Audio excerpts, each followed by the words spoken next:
Welcome to the Training Diaries 2016 here in sunny Australia. And 2016, what a year it's been. I mean, it's been totally shit. It's been rubbish.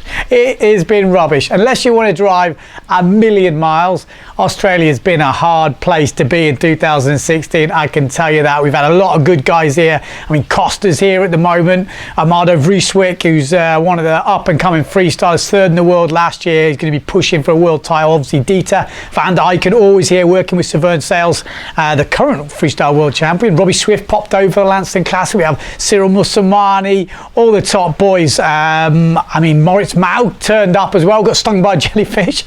It's been very, very tricky in 2016. So we're going to wind the clock back to 2015. I mean, it's so last year, this next section. But we had a lot of consistency up north in Geraldton in December. The beach was actually packed with a lot of people out. We had pretty much consistent. It's not as strong as we've had in other years, and that was a little telltale sign to what we've got now in 2016. Let's not talk about it.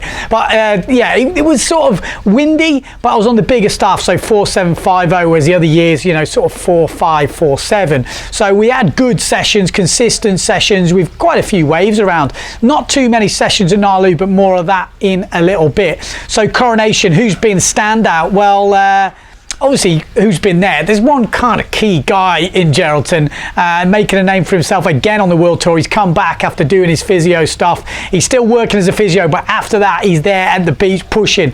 And I think everyone knows that he is gunning for a world title. That's what he wants, but he's missing that one move. And you know what that one move is.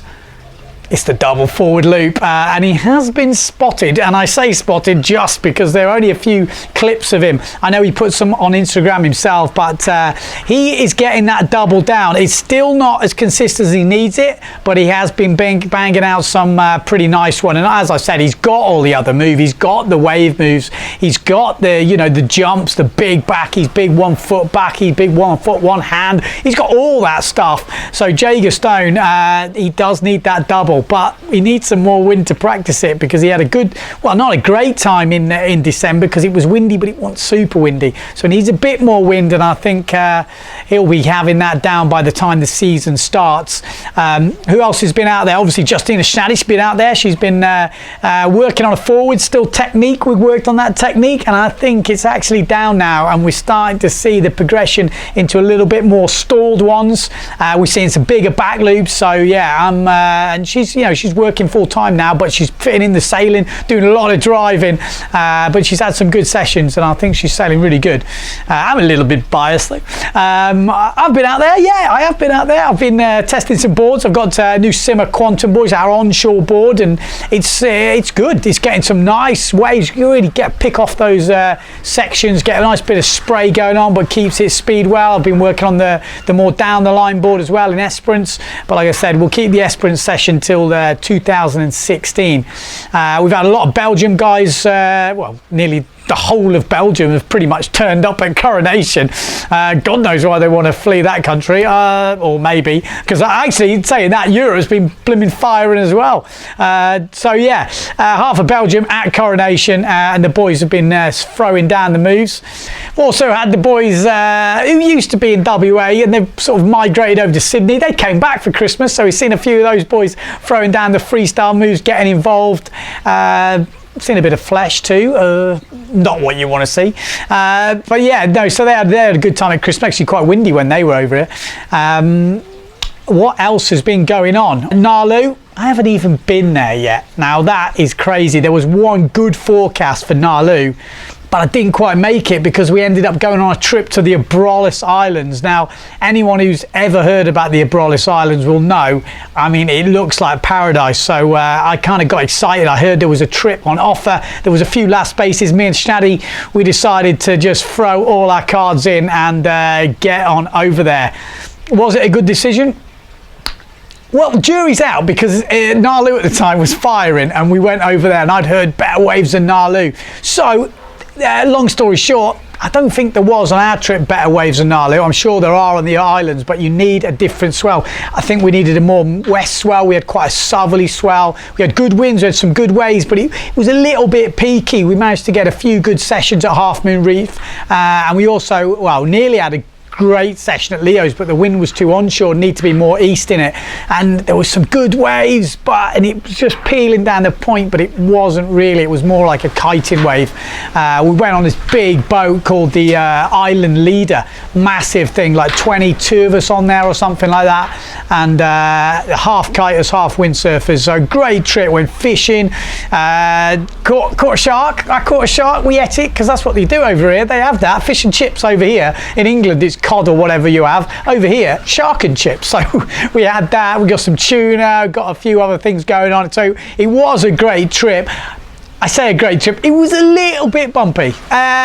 Bumpy, probably not the right word. We were going over there. Anyone who's ever been to Australia, when sunset in Geraldton is breaking, you know there's a big swell. Well, sunset was breaking. We went out there, overnight trip on the Friday. And oh my God, horizon, well, basically night sky water, looking at the back of the boat. The thing was all over the place. I didn't throw up anything, there was nothing that come up, but I didn't feel well. I was stuck on the top of the boat, braced position, looking at the horizon. I couldn't turn around, look at the boat. I couldn't really speak to many people. I was freezing my nuts off, and there was a few of us there.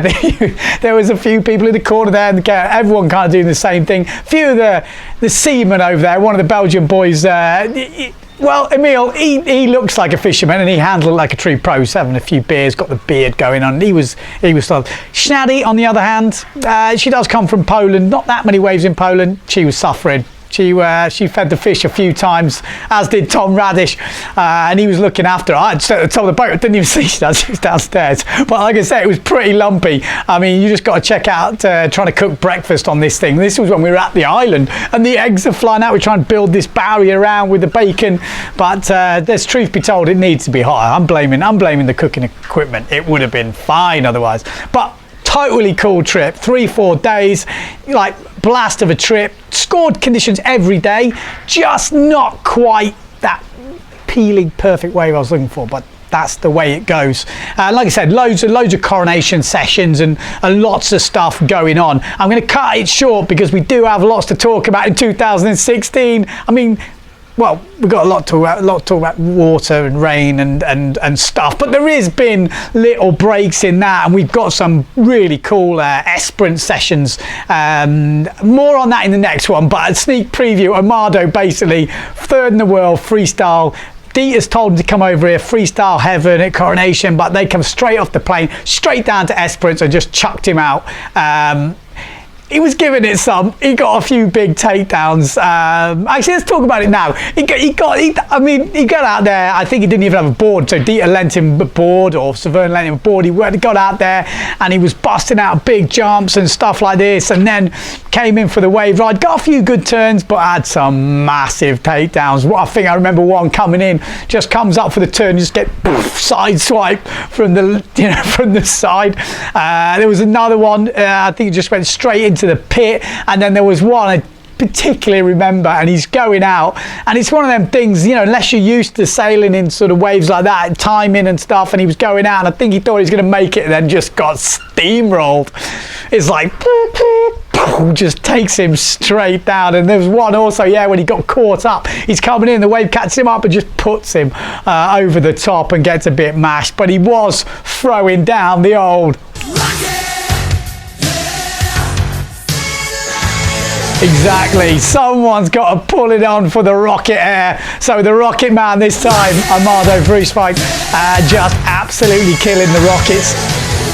He has been doing lots of other jumps and back loose and really smooth. I haven't really got much. I have to say maybe a couple of days at Forth and stuff like this. So I will do more on Esperance in the next session, because I had some pretty good sessions down there. Not as many as I'm used to having, but we had some pretty good ones. So more on that in the next episode. We're going to keep it flow. We're going to try and do some sort of going back in the past, pulling out sessions we've had, and hopefully going to build some in with what we're going to do now. And hopefully this weather over here gets better, because if I hear a single another word about Cape Town or turned Facebook on. Cape Town's been all over it. Cape Town has been going off. I think we need the Cape Town Diaries, don't we? It has just been killing it, and the boys are over here, Moritz in particular, is going, why didn't I just go to Cape Town? So please, if you're out there in Cape Town, just go easy on us over here in Oz. We're having a tough old time. We don't want to keep seeing all the great conditions you've got. Hopefully it'll turn around in February. It's just around the corner, so stay tuned for more Training Diaries. I will try and pop the next one out pretty quick because I'm on it now. I've sort of tweaked my knee a little bit, so I'm having a bit of a rest. So join us in the next episode of the Training Diaries coming up pretty soon.